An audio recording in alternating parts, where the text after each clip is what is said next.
6:47 in the morning. Your phone lights up in the dark, and the number on the screen is wrong. Not wrong like an error, wrong like there are too many digits. So you count them.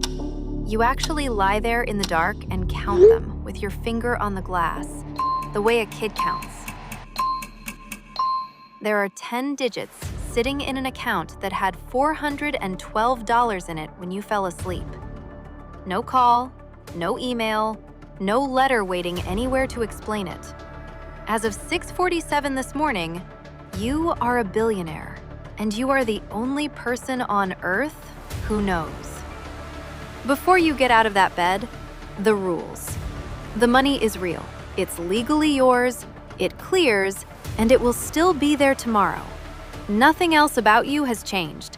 Same body, same job, same people, same person who fell asleep 7 hours ago, worrying about something that, as of right now, doesn't matter anymore.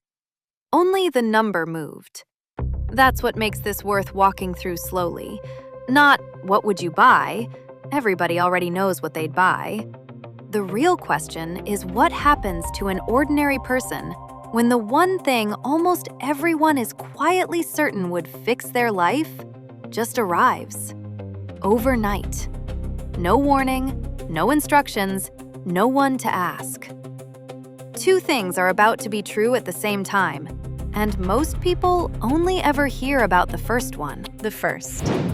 Today will be one of the best days of your life. Genuinely. You're about to feel something most people never get to feel once. Go feel it. The second is the one nobody puts on the billboard. Within a year, that feeling will have drifted back to almost exactly where it started. Not because you'll lose the money, because of what your brain does to every feeling you have ever had, given enough time to sit with it. Keep that one in your pocket. It comes back around month 3, in a diner, over a plate of food you used to save up for. First hour. You call the bank. Then you call the bank again because the first woman was too calm about it. She reads the balance back to you in the flat, pleasant voice of someone reading a balance, and somehow that makes it less believable, not more. You tell one person, exactly one. You couldn't say why you stopped there, but something in you has already worked out that this is not information you hand around. That instinct is the smartest thing you will do all year. Everything else happening in your body right now is chemistry. Your hands are actually shaking. You're pacing the kitchen in one sock with a list going, pay off the house, pay off your parents' house, quit the job you've been walking into for 6 years the way a man walks into weather. Every item on that list is glowing. At some point, you laugh out loud, alone, at nothing. Remember that sound? That's the peak, and you haven't spent $1 yet. Then the phone starts. Not strangers. Strangers come later. These are people who love you, or used to. A cousin from a wedding 3 years back, a coworker from 2 jobs ago who was just thinking about you. Every message opens warm and lands, by the 3rd sentence, in the same place. A situation, and would you mind? The first 2, you say yes without blinking, and it feels extraordinary. Better than anything you've bought because you didn't buy anything. You just made a problem stop existing for someone. One transfer. Gone. Then, right before you send the 3rd, your thumb stops. Half a second, not even a full thought, just a small, ugly flicker of, is that why they called? You hate it immediately. You send the money anyway, but you'll be thinking about that half second in about 11 months. By day 3, the asks aren't casual. They're organized. There's a business opportunity now with a deck attached from a man you've met twice. There's a fundraiser link from a childhood friend with no message attached at all, as though the link speaks for itself. 11 yeses, 0 nos. because the first no makes you the person the money changed, and you would rather be broke again than be that. So you keep paying. And somewhere in there, you notice you've started reading every message twice. Once for what it says, once for what it wants. That's new. That wasn't you on Monday. You also quit the job that week. You'd rehearsed it for years. In the shower, in traffic, in the 4 minutes before falling asleep, an entire speech, and some version of a door slamming at the end of it. What actually happens is you sit down across from a tired man in a small office and say you're resigning. He says he's sorry to hear it and asks if you can give 3 weeks. You say yes because apparently you're the kind of person who says yes to that. He asks if everything's okay at home. You say, fine, thanks. 9 minutes. That's the whole thing. Walking to your car, you're waiting to feel it. The release, the 6 years lifting off, and it doesn't come. It's just a Tuesday afternoon in a parking lot you've stood in 1,000 times. Something you should know about that: the thing you were actually looking forward to all those years wasn't the leaving. It was the imagining of the leaving. And you just spent the imagining. The purchase happens in week 1. The house, or the car, whichever one you'd actually been circling your whole adult life, not the one you'd talked yourself into settling for. You sign, and it is genuinely one of the best days you will ever have. You walk through the empty rooms barefoot because the floors are yours now, and the feeling is enormous. It lasts 4 days. Nothing goes wrong. That's the strange part. On day 5, you're walking through that same kitchen, the one you cried in, and you catch yourself thinking about what to do next. It became furniture. In under a week, the thing you wanted for a decade became the room you walk through to get to another room. This is the first time it happens to you, so you don't have a name for it yet. Psychologists do. They call it hedonic adaptation, and it's less a quirk than a design feature. Your baseline doesn't sit still. It travels. Whatever your life looks like now becomes the new zero, and then it quietly redraws the line so that amazing becomes normal, usually before you've noticed it moved. You don't tell anyone the house stopped feeling like anything. It seems ungrateful to say out loud. So you don't, and you keep smiling in the photos. 2 weeks, and it isn't a secret anymore. Someone posted something, or a filing got noticed, or a friend told one person. It doesn't matter which. What matters is that your name is attached to a number now, publicly, and the tone of your phone changes overnight. Numbers you don't recognize, a stranger who found an email address you haven't used since college, an envelope in your actual mailbox addressed by hand offering a financial opportunity. You start letting unsaved numbers ring out, and crossing a parking lot one evening, you catch yourself checking who's behind you and realize this is the first time in your life your own safety has been a category you think about separately from everything else. A month in, the machinery arrives. New house, old job, gone. A financial advisor you didn't know you needed, saying trust structure and liability exposure, like those are words. A lawyer tells you 3 specific stories about people who didn't hire security, and you cannot unhear them. So you hire security. Freedom, it turns out, comes with paperwork. Paperwork you did not ask for and cannot opt out of. And the asks haven't stopped. They've just changed shape. Nobody says, give me money anymore.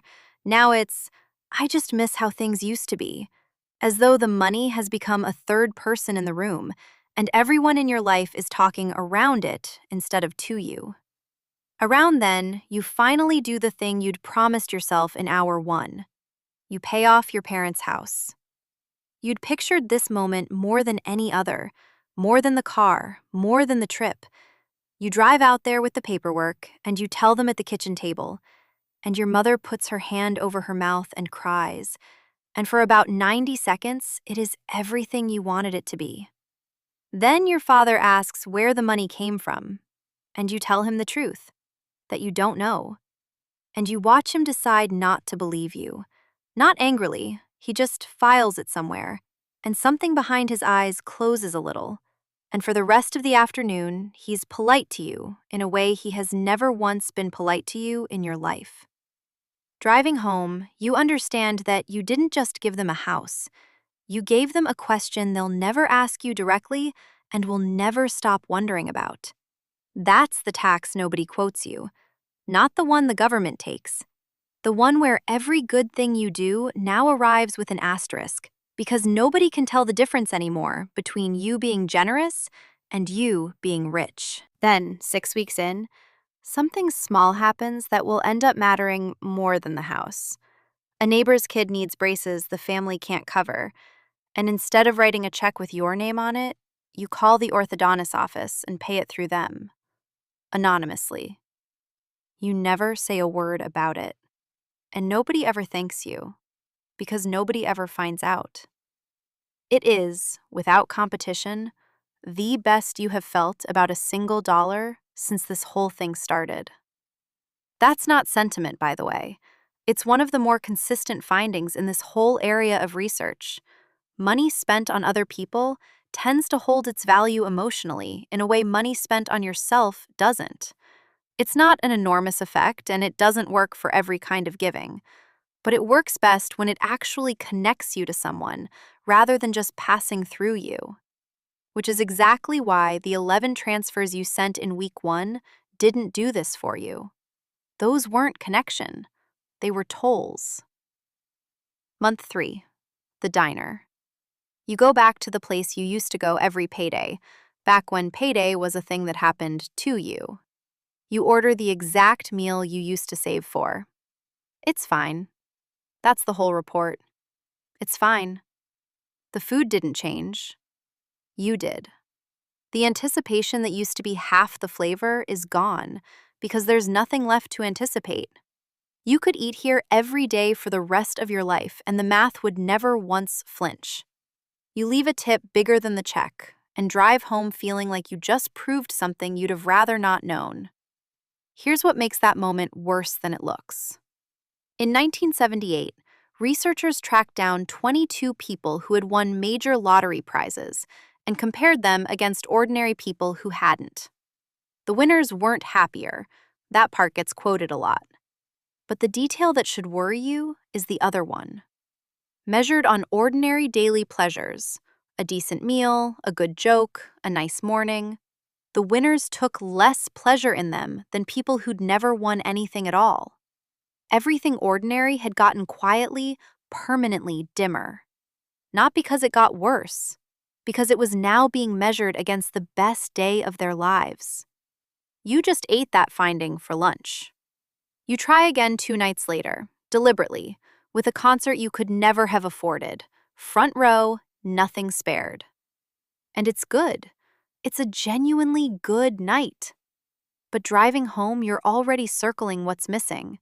And around midnight, you land on it. There's no story attached to it. No months of watching the price, no trade-off, nothing you gave up to be there. It arrived too easily to leave a mark. The braces you'll still be thinking about next year. The concert is already gone.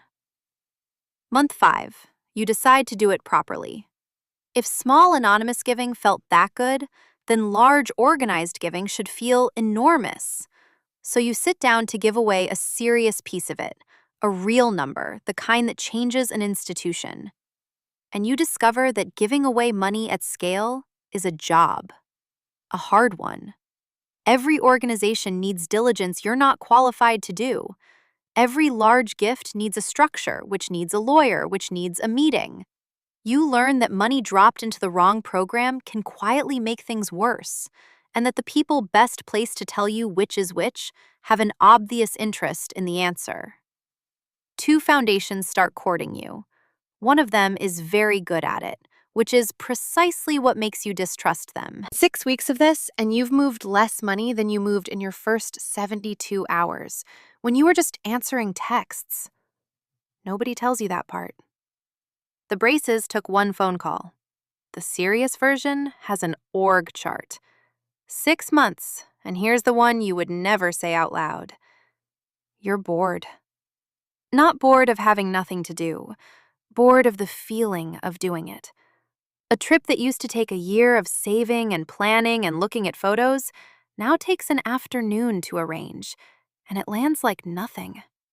You catch yourself almost nostalgic for the version where getting there took 12 months, because that version had the wanting in it, and the wanting was half the thing. Month 9. You meet someone. Through a friend. Warm, funny, easy to be around, easy to talk to. And somewhere in the second hour, you notice you're doing arithmetic you have never done in your life. Does she know? Does she know and is being polite about not knowing? Would she be at this table if the $412 were still the whole story? You hate that you're running it. You run it anyway. It isn't paranoia exactly.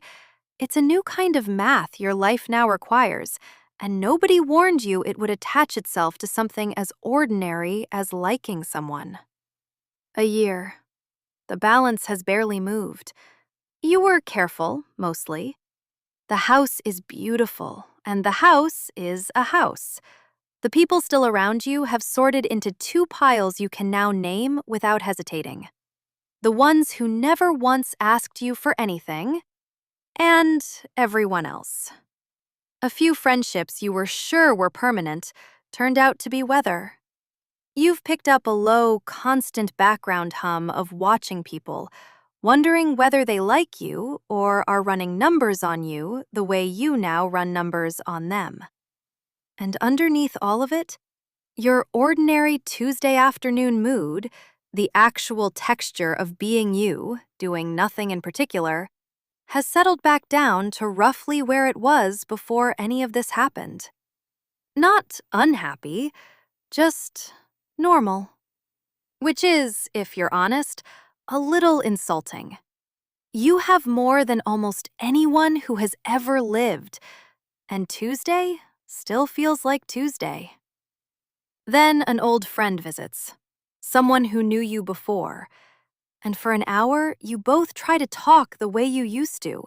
Same jokes, same old stories, but you notice yourself editing, softening anything that might sound like a complaint when you have this much, because who are you to complain?